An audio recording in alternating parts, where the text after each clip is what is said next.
तो hello everyone, आज के इस सेशन में हम करेंगे क्लास 12 फ्लामिंगो की आखिरी पोइट्री आंट जेनिफर्स टाइगर्स। इसको लिखा है एड्रीन रिच ने। तो सबसे पहले हम लोग एड्रीन रिच के बारे में देख लेते हैं।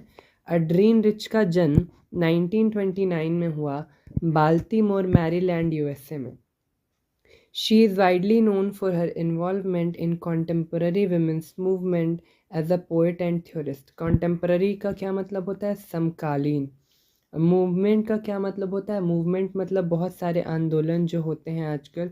पोएट का मतलब कवि, थ्योरिस्ट का मतलब सिद्धांतकारी या फिर सिद्धांतकार।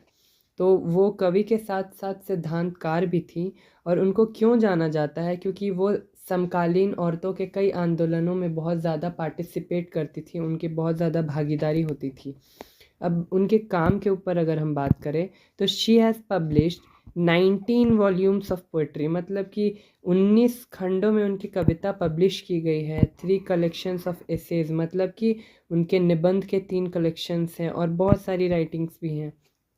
अ स्ट्रॉन्ग रेजिस्टेंस टू रेसिज्म, यानी वो रेसिज्म यानी जातिवाद के बहुत ज़्यादा खिलाफ थी। इकोज थ्रू हर वर्क, यानी इनकी कविताओं में जातिवाद के प्रति विरोध, मतलब कि विरोध की गूंज सुनाई पड़ती है। The poem aunt Jennifer's tigers addresses the constraints of married life a women experiences. Constraints का मतलब क्या होता है? रुकावट या फिर प्रतिबंध, बाधाएं, प्रॉब्लम्स। तो ये जो कविता है इसमें क्या एंड जेनिफर्स के टाइगर्स एड्रेस कर रहे हैं?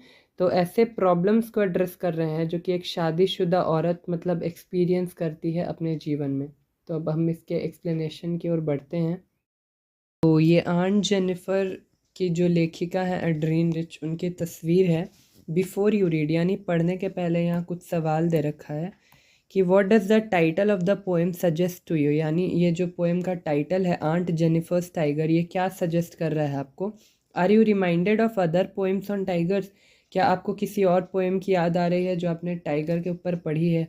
तो ये जो टाइटल है पोएम का आंट जेनिफर्स टाइगर, ये क्या सजेस्ट करता है कि ये जो पोएम है ये आंट जेनिफर के निटेड टाइगर्स की है। यानी आंट जेनिफर जो है वो किसी पैलेट यानी किसी क्लोथ, वुलन क्लोथ के ऊपर टाइगर को निट कर रही हैं, यानी बुन रही हैं। The tigers represent the aunt Jennifer's suppress desire to be free and fearless. ये टाइगर्स क्या रिप्रेजेंट कर रहे हैं? आंट जेनिफर के सप्रेशन को रिप्रेजेंट कर रहे हैं कि वो किस तरह से अपने दबाए हुए इच्छा को, मतलब कि अब बयां कर रही हैं वहाँ पे निट करके, बुन करके, कि वो काश वो आज़ाद होती, वो फ्री होती। और यहाँ पे सप्रेस्ड का क्या मतलब होता है? दबाया हुआ। डिज़ायर का मतलब इच्छा, यानी उस दबी हुई इच्छा के बारे में बात कर रही हैं। टू बी फ्री यानी आज़ाद होने के लिए, और फियरलेस यानी निडर होने के लिए। The poem also suggests that the tigers are a way for aunt Jennifer to express her self, मतलब इन टाइगर्स के ज़रिए वो अपने आप को एक्सप्रेस कर रही हैं, यानी जाहिर कर रही हैं in a life that is otherwise full of fear and marital strife, मतलब कि शादीशुदा जो भी बाधाएं होती हैं, संघर्ष होते हैं, स्ट्रगल्स, कॉन्फ्लिक्शंस को, मतलब कि वो यहाँ पे एक्सप्रेस कर रही हैं कि वो ऐसे ज़िंदगी में फंसी हैं जहाँ उनको बहुत ज़्यादा स्ट्रगल करना पड़ता है। She is not happy at all. तो इस क्वेश्चन का अगला पोर्शन है कि are you reminded of other poems on tigers. तो आपने इसके पहले टाइगर पे कोई कविता पढ़ी है? जैसे कि एक कविता आपने पढ़ी होगी ए टाइगर इन द जू, आपने पढ़ी होगी।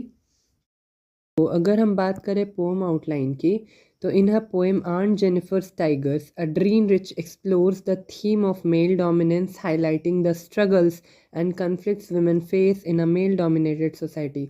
यानी ये जो पुरुष प्रधान समाज है, इसमें औरतें क्या कन्फ्लिक्ट्स को फेस करती हैं, क्या बाधाएं, क्या प्रतिबंध उन पर लगाए जाते हैं, उनके क्या स्ट्रगल्स होते हैं। मेल डोमिनेंस यानी पुरुष प्रधानता, यानी मेल जो होता है वो अपना डोमिनेंस दिखाता है औरतों पे। तो इस पोएम का यही थीम है, इस पर ही वो बात कर रही है, मेल डोमिनेंस के ऊपर। कौन कौन से प्रॉब्लम्स होते हैं मैरिटल लाइफ में एक मैरिड वुमेन के। The character of aunt Jennifer serves as a symbol for women worldwide, मतलब कि ये जो कविता है जिसमें आंट जेनिफर का कैरेक्टर है, किरदार है, ये सारी दुनिया की औरतों के लिए एक सिंबल है। Who endure operation under the patriarchal system. इसका क्या मतलब है? पेट्रियार्कल सिस्टम मतलब समाज कैसे चलता है। पेट्रियार्कल का मतलब सामाजिक व्यवस्था हम कह सकते हैं। इंड्योर का मतलब क्या होता है? इंड्योर का मतलब होता है बर्दाश्त करना। ऑपरेशन का मतलब क्या होता है? जब किसी को दबाया जाता है, उसको उत्पीड़न उसको दिया जाता है। तो the character of earn Jennifer जो है ये सारी औरतों के लिए एक सिंबल है। ये सिंबलाइज कर रहा है कि उन पे उत्पीड़न होता है। They are getting suppressed by the male dominant society. Consequently the poem effectively conveys the poet's feminist concerns. मतलब कि बहरहाल मतलब ये जो कविता है क्या कन्वे कर रहा है? तो फेमिनिस्ट कंसर्न्स को कन्वे कर रहा है जो पोएम है। And criticises the society to suppress women. और ये सोसाइटी को क्रिटिसाइज कर रहा है। क्यों? क्योंकि ये सोसाइटी औरतों को दबा कर रखती है। फेमिनिस्ट कंसर्न का क्या मतलब होता है? यानी जो भी नारीवादी विषय होते हैं, जो भी टॉपिक्स होते हैं। सप्रेस का मतलब होता है दबाना। कन्वे का मतलब होता है अपनी बात को दूसरों तक पहुंचाना। इफ़ेक्टिवली का मतलब सुचारू रूप से। यानी ये कविता सुचारू रूप से जो फेमिनिस्ट कंसर्न है, नारीवादी विषय, उसको लोगों तक पहुंचा रहा है। पेट्रियार्कियल का मतलब सामाजिक व्यवस्था। ऑपरेशन का मतलब उत्पीड़न। कन्फ्लिक्ट का मतलब प्रॉब्लम्स जो कि औरतें फेस करती हैं। मूविंग अहेड, पोएम एक्सप्लेनेशन की तरफ हम लोग बढ़ते हैं। Stanza 1। Aunt Jennifer's tigers prance across a screen, bright to pass denizens of a world of green. They do not fear the men beneath the tree. They pace in the sleek chivalric certainty. तो यहाँ पर कुछ words हैं। यानी press का क्या मतलब होता है? उछल कूद कर मतलब कि भागना। टोपाज का मतलब होता है गोल्डन कलर। पेस का मतलब क्या होता है? यहाँ ये वर्ड है पेस। इसका मतलब होता है तेज़ चाल से, टू मूव क्विकली। पेस का मतलब गति होता है। स्लीक का मतलब क्या होता है? चिकना, स्मूथ एंड एलिजेंट। शिवालरिक का क्या मतलब होता है? यानी ब्रेव। ग्रेशियस भी बोल सकते हैं। शूरवीर हिंदी में इसके लिए एक वर्ड हो सकता है। डेनिजन्स का क्या मतलब होता है? निवासी। डेनिजन्स का मतलब निवासी। Moving to the poem explanation. Aunt Jennifer's tigers prance and move across a screen और पैनल। जो Aunt Jennifer's के knitted टाइगर्स हैं वो उछल कूद रहे हैं आसानी से और इधर उधर स्क्रीन और पैनल के अक्रॉस मूव कर सकते हैं, घूम सकते हैं। जो पोएट हैं वो उन टाइगर्स को कैसे डिस्क्राइब कर रही हैं? Bright coloured like a shining golden yellow jewel topaz. मतलब कि एक सुनहरे टोपाज यानी सुनहरे पत्थर की तरह उनके टाइगर्स चमक रहे हैं। They are free inhabitants of the green forest.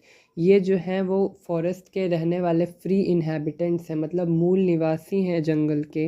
And are not scared of the men standing under the tree.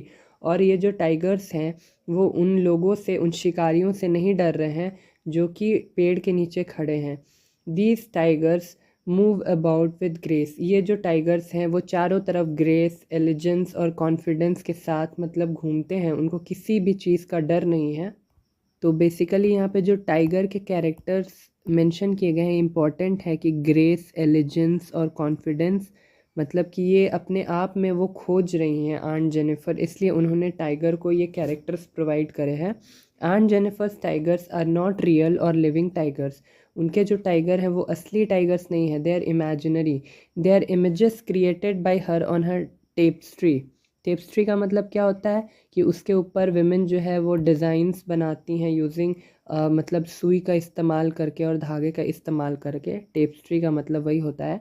Aunt Jennifer who is held captive by the oppressive hand of a patriarchal society creates in her art an alternate world of freedom। मतलब कि aunt Jennifer जो कि अपने आप को एक बंदी महसूस करती हैं, वो अपने क्रिएशन के द्वारा, अपने इमेजिनेशन के द्वारा अपने ओप्रेसिव सोसाइटी, पैट्रियार्कल जो सामाजिक व्यवस्था है उसके ख़िलाफ़ मतलब कि अपने इमेजिनेशन को खोल रही हैं कि समाज को कैसा होना चाहिए by knitting the tigers in her टैप्स्ट्री।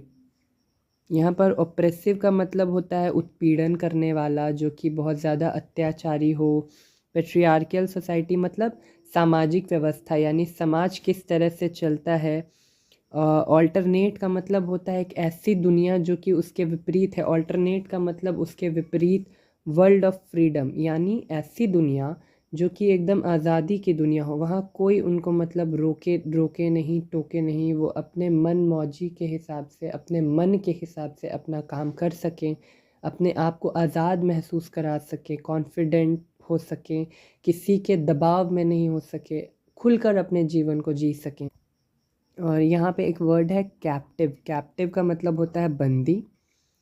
हाँ, तो आगे हम लोग बढ़ते हैं। The tiger represent her dreams. ये जो बाघ हैं उनके ख्वाबों को दर्शा रहे हैं, रिप्रेजेंट कर रहे हैं। Her desire to be free from constant fear. उनका जो आशा है, उनकी आशा, उनकी अभिलाषा को रिप्रेजेंट कर रहे हैं। To be free from constant fear मतलब वो जिस कांस्टेंट डर में, हमेशा निरंतर वो किसी डर में जी रही हैं, किसी ऑपरेशन यानी दबाव में जी रही हैं, दैट गवर्न हर लाइफ, उससे वो फ्री होना चाहती हैं। These majestic and fearless tigers also present a sharp contrast to Aunt Jennifer। ये जो majestic और fearless tigers हैं, majestic का मतलब क्या होता है? मेजेस्टिक का मतलब आलीशान। ये जो आलीशान टाइगर्स हैं ये क्या रिप्रेजेंट कर रहे हैं?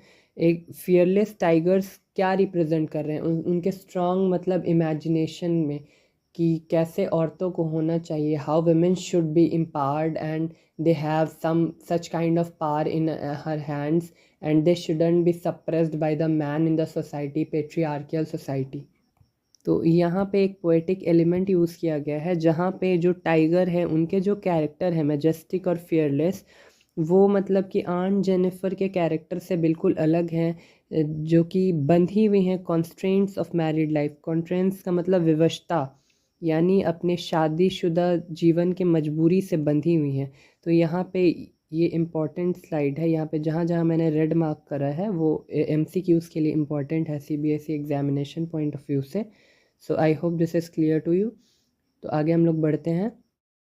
Stanza 2 goes like this: Aunt Jennifer's fingers fluttering through her woolly find even the ivory needle hard to pull. The massive weight of Uncle's wedding band sits heavily upon Aunt Jennifer's hand। इसका explanation है कि aunt Jennifer जो है वो tiger के beautiful images को create कर रही हैं वूल का इस्तेमाल करके, but she finds it quite hard to pull even the ivory needle. लेकिन उनको बहुत ज़्यादा परेशानी हो रही है आइवरी निडल को भी चलाने में। She is so terrorised and tortured that she is unable to carry the weight of the wool. मतलब वो इतनी ज़्यादा सताई हुई है, इतनी ज़्यादा टॉर्चर्ड है कि उनको वूल का भी वज़न बहुत ज़्यादा लग रहा है उठाने में। हर फिंगर्स फ्लटर मतलब कि उनके जो उंगलियां हैं they are shaking. The uncle's wedding band seems heavy on her hand. Wedding band यहाँ पे वेडिंग रिंग को सिंबलाइज कर रहा है। तो ये जो अंकल के वेडिंग रिंग है वो उनके हाथ पर हैवी लग रहे हैं, मतलब वो अपने मैरिटल लाइफ के बोझ को लेकर परेशान है। What does it suggest? It suggests that she feels burdened with her marital responsibilities। ये लाइन इम्पॉर्टेंट है कि वो कैसा महसूस कर रही हैं, बर्डेंड, यानी उनको ऐसा लगता है कि उनकी शादीशुदा जो रिस्पॉन्सिबिलिटी है वो उनके लिए एक बोझ है। She is not quite happy with the marriage. Through this stanza the poet wants to convey the fact that a woman throughout her life works to glorify her husband. मतलब कि इस स्टैंजा में poet क्या कह रही हैं कि एक औरत जो है वो अपने सारा जीवन अपने हस्बैंड के ग्लोरिफिकेशन में, अपने पति के लिए ही मतलब न्यौछावर कर देती है। But she feels so much subjugated that the marital bond becomes a burden on her. और वो इतना ज़्यादा सब्जुकेटेड यानी दबाई हुई फील करती है कि जो मैरिटल यानी शादी का जो बंधन होता है वो उसके ऊपर एक बोझ बन जाता है। मैरिटल बॉन्ड का मतलब शादी का बंधन, और यही आंट जेनिफर के लाइफ की भी सच्चाई है। तो अब हम लोग आखिरी स्टैंजा एक्सप्लेन कर लेते हैं। When aunt is dead, her terrified hands will lie, still ringed with the ordeals she was mastered by. The tigers in the panel that she made will go on prancing, proud and unafraid। तो यहाँ पर एक शब्द है ऑर्डिल्स। ऑर्डिल्स का क्या मतलब होता है? तो डिफ़िकल्ट एक्सपीरियंसेस जो हमारे लाइफ के होते हैं, कुछ बुरे पल, जो बुरी यादें होती हैं, उनको हम ऑर्डिल्स कहते हैं। और यहाँ पर पैनल तो वही जिसमें वो बुन रही हैं, निटिंग कर रही हैं टाइगर इमेजेस को। प्रांसिंग का मतलब क्या होता है? Move quickly in a springy fashion. इसका मतलब ऐसे उछल कूद कर चलना। तो इसका एक्सप्लेनेशन हम लोग देख लेते हैं कि the final stanza reveals a sad truth that even death will not be able to release Aunt Jennifer from the trauma she had to undergo during her lifetime. ये जो फाइनल स्टैंजा है ये एक दुखद सच बयां कर रहा है कि अगर आंट जेनिफर की मृत्यु हो जाती है तो भी वो इस ट्रॉमा से निकल नहीं पाएंगे. She won't be able to get off from this. She will have to suffer a lot during her lifetime. मतलब अपने जीवन काल में उनको बहुत कुछ सहना है. Her life will be a story of her trauma and the operation that she was subjected to. यानी उनकी जो जीवन है, उनका जो जीवन है वो उनके ट्रॉमा यानी उनके सदमे और ऑपरेशन का मतलब दबाव. यहाँ पे ट्रॉमा जो शब्द है इसका मतलब होता है सदमा.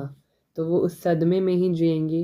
And the operation that she was subjected to मतलब वो किस दबाव में थी, उनको कौन सा दबाव दिया जा रहा था. However the tigers created by her will be eternal. इन सब के अलावा जो उन्होंने टाइगर्स अपने इमेजिनेशन में क्रिएट किए अपने डिज़ायर्स को बयान करने के लिए, तो वो जो टाइगर्स होंगे वो इटर्नल होंगे. यहाँ पे इटर्नल शब्द इम्पॉर्टेंट है. क्यों?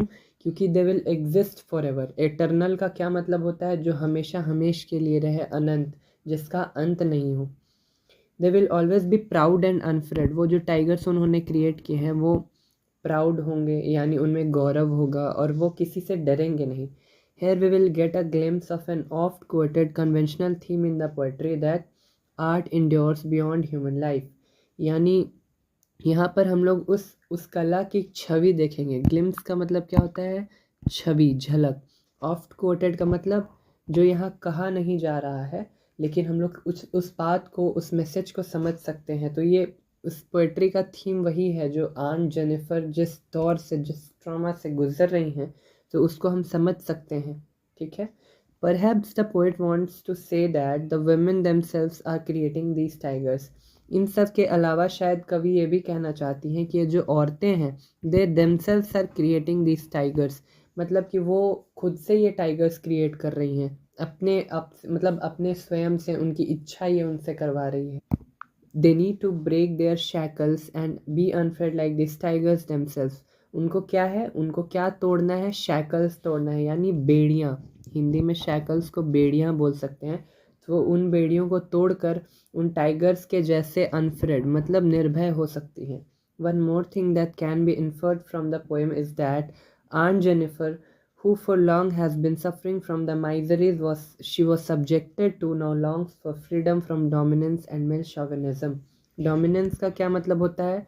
यानी कोई उन पर दबाव बना रहा है. जैसे कि maybe we can infer from the poem that she is being subjected to male dominance. यानी उनके जो हस्बैंड हैं आंट जेनिफर के, वो उन पे डोमिनेंस दिखाते हैं. समाज में हर मर्द अमूमन ये करता है.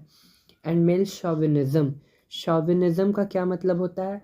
तो जब आपके अंदर कोई ऐसी भावना आ जाए कि आप किसी ऑपोजिट सेक्स वाले से सुपीरियर हैं, यानी लड़कों में ये भावना आ जाए कि वो लड़कियों से सुपीरियर हैं, या फिर लड़कियों में भी अगर ये भावना आ जाए कि दे आर सुपीरियर, या मतलब वो लड़कों से सुपीरियर हैं, तो ये भी मतलब शॉविनिज़म ही होगा. तो ये इस शब्द को हम लोग आगे समझेंगे. तो इस पोएम का क्या थीम क्या था? तो ये बेसिकली उस ट्रॉमा को लेकर था जो कि आंट जेनिफर तो एक बस कैरेक्टर है. इसके हिसाब से मतलब हम देखें तो समाज की लगभग सारी औरतें इस सदमे से गुजर रही हैं. तो this was all about the poem. इसके आगे हम लोग शॉविनिज्म के बारे में यहाँ लिखा है कि chauvinism is the unreasonable belief in the superiority और dominance of one's own group और people who are seen as strong and virtuous. तो वही इसका मतलब हुआ सिंपल टर्म्स में कि अगर आप किसी से अपने आप को ऊपर समझते हो, अपने आप को मतलब आप में एक सेंस ऑफ एटीट्यूड आ जाता है कि I am better than those people, या फिर लड़कियों से मैं बेहतर हूँ. लड़के अगर ये सोचे तो वो शॉविनिज़म है, और लड़कियां अगर ये सोचे तो वो भी शॉविनिज़म है. तो this was all about aunt Jennifer's tigers. I hope this was useful to you. अगर आपको इसके नोट्स चाहिए तो you can find it in the description. I'll attach the link so that you can download. I'm working on that कि कैसे वो link create किया जाए. तो I hope this might be useful for you. Thank you. This was an explanation by Saban Sari. If you do like, then please put a thumbs up. Thank you very much. हमने और भी poems के explanation कर रखे हैं, आप उनको भी देख सकते हो।